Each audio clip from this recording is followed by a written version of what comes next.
Halo, perkenalkan nama saya Kartika Rahman. Saya lahir dan besar di sebuah desa kecil di Sumba Timur.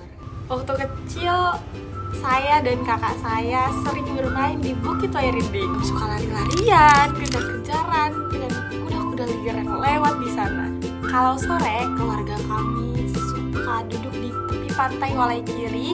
Kami senang menikmati matahari terbenam sambil menyantap goreng pisang dan juga teh hangat. Dulu tempat-tempat itu hanya milik kami, tempat yang aman, damai, dan penuh kenangan.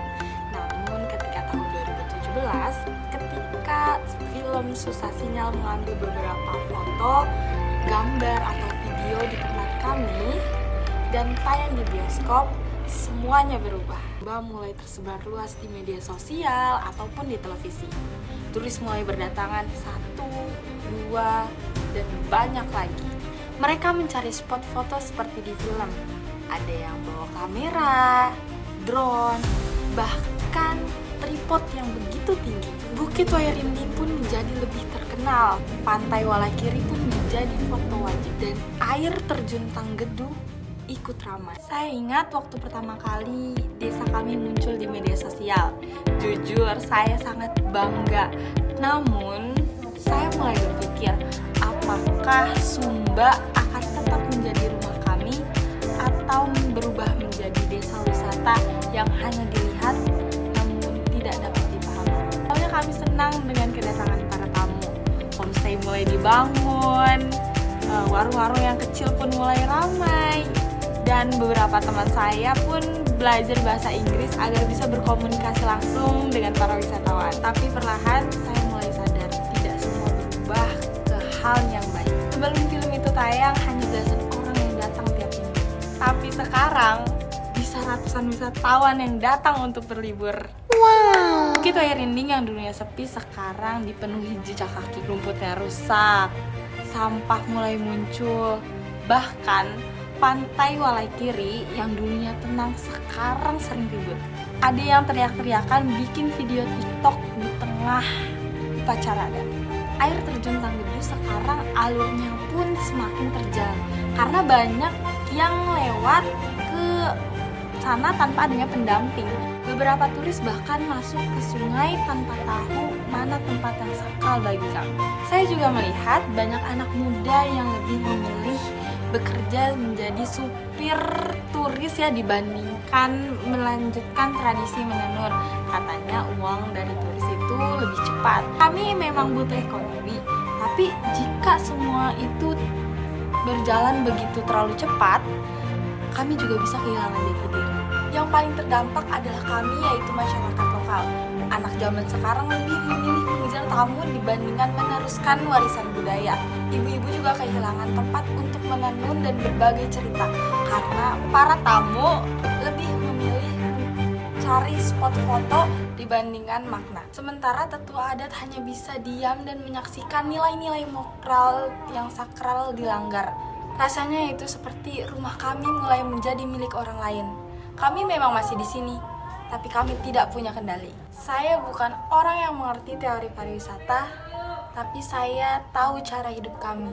Dan saya tahu sekarang semuanya berubah begitu cepat. Tapi saya percaya satu hal, kalau kita tidak menjaga tempat ini, pada suatu hari nanti kita hanya bisa mengenang, bukan lagi menikmati.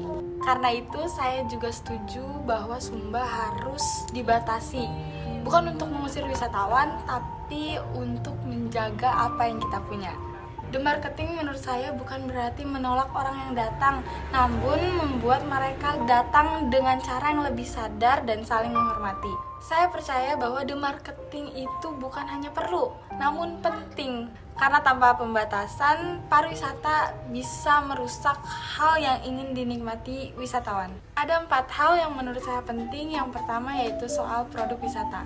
Kami ingin menjaga pengalaman wisata lebih berkualitas. Tidak semua tempat harus dijadikan spot foto. Cukup beberapa destinasi saja seperti Bukit Wairinding, air terjun Tanggedu yang bisa dikelola dengan baik. Kami ingin wisatawan tahu bahwa tempat-tempat ini memiliki makna. Bukit ini adalah bagian dari kehidupan kami dan sungai adalah tempat yang sakral. Yang kedua yaitu soal harga. Kami ingin menerapkan kontribusi berbasis komunitas, tiket masuk atau donasi yang hasilnya bisa digunakan untuk kebersihan lingkungan, pelatihan pemuda lokal, serta pelestarian budaya. Harga ini bukan untuk mencari untung, tapi sebagai bentuk partisipasi.